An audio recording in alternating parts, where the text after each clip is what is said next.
ili nao wajue ya kuwa upo kati yao. Waguse Bwana Mwokozi wangu, wajue kuwa wewe upo.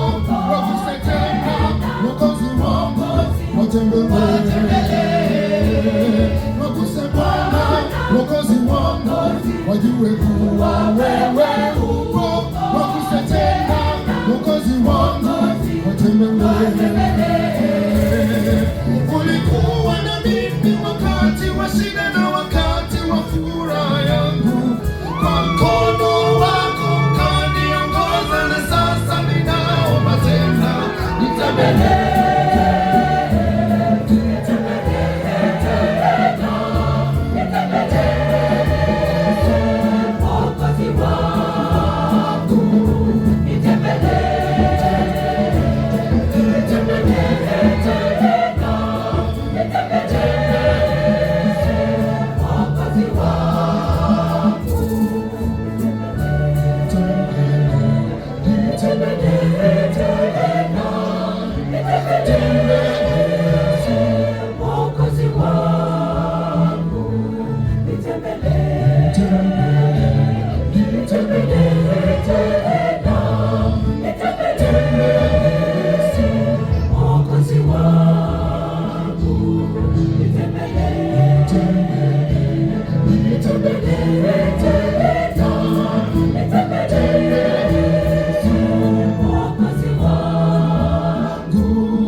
Nitembelee.